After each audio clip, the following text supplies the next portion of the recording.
Bonjour à tous et bienvenue dans le journal de l'emploi. 935 000 contrats en alternance en 2023 contre 660 000 2 ans plus tôt. Oui, l'alternance se développe dans notre pays, mais c'est toujours la galère pour décrocher son contrat quand on est jeune. C'est ce que nous allons voir avec Cléo Brun. Bonjour. Bonjour. Vous êtes déléguée aux relations extérieures de l'ANAF, l'Association des apprentis de France, qui a pour objectif...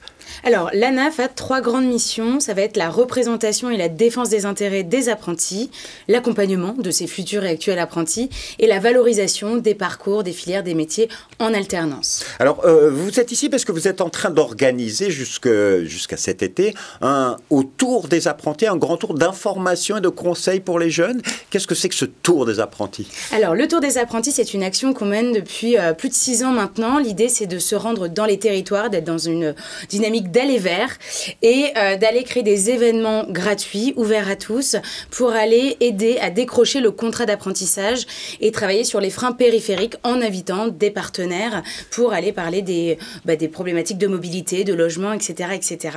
Et puis surtout faire du coaching pour décrocher le contrat. Des coachings pour décrocher le contrat. Alors si vous voulez en savoir plus, connaître les étapes, si ça passe dans votre ville, vous pouvez aller sur autourdesapprentis.fr.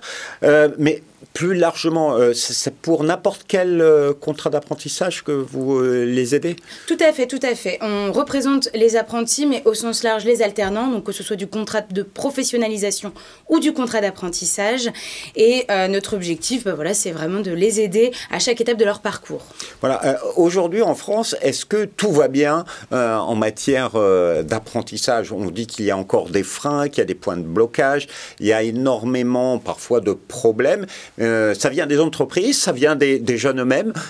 Je ne pourrais pas désigner d'où ça vient, mais effectivement, il y a encore beaucoup de freins à l'apprentissage, à la fois côté jeune, dans l'orientation, dans leur accompagnement, dans la levée, ce que je disais tout à l'heure, des freins périphériques, la mobilité, le logement.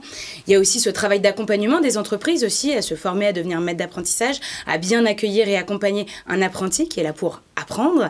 Et puis, il y a aussi le côté CFA, parce qu'on voit bien qu'il y a un développement des établissements de formation, ce qui est formidable, mais du coup, ça suppose aussi des notions de qualité, et tout ça prend du temps et demande de l'argent, évidemment. Et beaucoup plus de suivi individualisé. Aujourd'hui, on constate quelque part qu'on oublie les jeunes en apprentissage. Ils sont que des salariés ou dans les écoles privées, parfois que des sources de revenus éventuelles. Et il faut réinvestir un petit peu le champ et s'occuper de la formation véritablement et du suivi des jeunes. Effectivement, il y a un vrai besoin de suivi individuel et ça de manière, conjointe avec toutes les parties prenantes. C'est-à-dire que le CFA doit travailler avec l'entreprise. Il y a l'OPCO évidemment qui peut être en support et puis il y a des associations comme la nôtre qui peuvent aussi être en appui à l'accompagnement de ces jeunes et qui peuvent outiller les établissements de formation dans leur accompagnement, voire même outiller les entreprises. Alors j'avais quand même une question pour vous qui fréquentez énormément de jeunes. C'est, est-ce que l'apprentissage est fait pour tout le monde? Alors, dans l'idée, oui.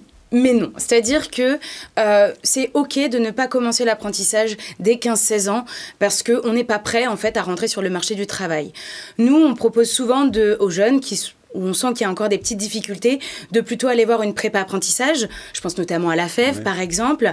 Mais ça peut être également de commencer une voie professionnelle, simplement dans un lycée pro.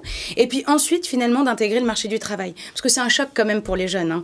Donc, il y a besoin de préparer cette entrée en alternance. Et donc, pour ce faire, forcément, ça prend un petit peu de temps. Et c'est pas grave de n'y aller tout de suite. Voilà, terminer ses études par une alternance, c'est parfait. Ça permet de rentrer plus facilement dans sa vie professionnelle.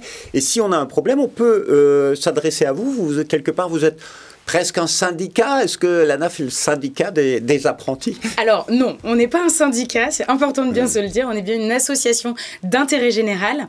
Mais effectivement, on peut venir nous rencontrer pour échanger avec nous. On a un chat en ligne qui s'appelle SOS Apprentis. C'est l'équipe de l'association qui vient répondre aux interrogations des jeunes, des accompagnants, parfois des maîtres d'apprentissage, voire même des tuteurs pédagogiques. Et l'idée, c'est vraiment de centraliser, vulgariser l'information et le cas échéant, renvoyer vers le bon interlocuteur interlocuteur. Ça peut être l'OPCO, ça peut être l'établissement, enfin bon, bref. Et donc, on a vraiment cette vocation de centraliser cette information. Et en parallèle, on a un outil qui s'appelle Mes aides apprentis, qui permet de simuler en fait le cas de figure de l'apprenti et de voir quelles aides, à quelles aides il peut prétendre.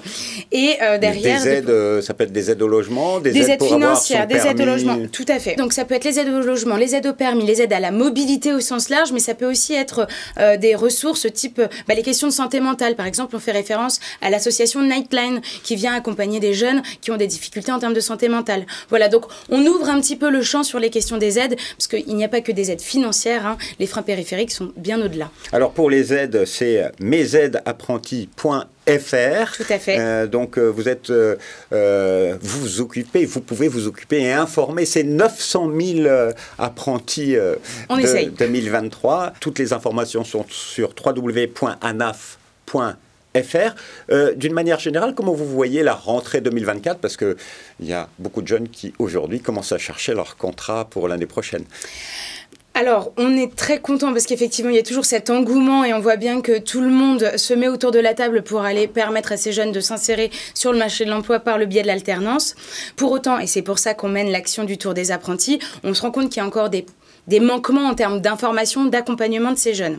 Donc nous, on travaille beaucoup là-dessus et on a développé notamment un programme de mentorat de l'apprentissage qui permet à ces jeunes d'avoir un mentor, donc quelqu'un en support qui soit ni dans l'établissement ni dans l'entreprise pour lui permettre d'aller travailler sur sa posture, sur peut-être sa présentation, sa préparation aussi à l'intégration dans l'entreprise. Mais ce mentor aussi va aussi permettre d'ouvrir un petit peu son réseau professionnel et donc peut-être de décrocher le contrat d'apprentissage pour ce futur apprenti. Donc voilà, donc on essaye de travailler là-dessus en amont même de cette rentrée 2024. Voilà, pour voir et retrouver l'ADAF sur votre territoire, n'oubliez pas le Tour des apprentis avec le site internet autourdesapprentis.fr. Cléo Brun, merci infiniment pour votre témoignage. Merci à vous. Et quant à nous, on se retrouve bientôt pour un nouveau journal. Au revoir et à bientôt.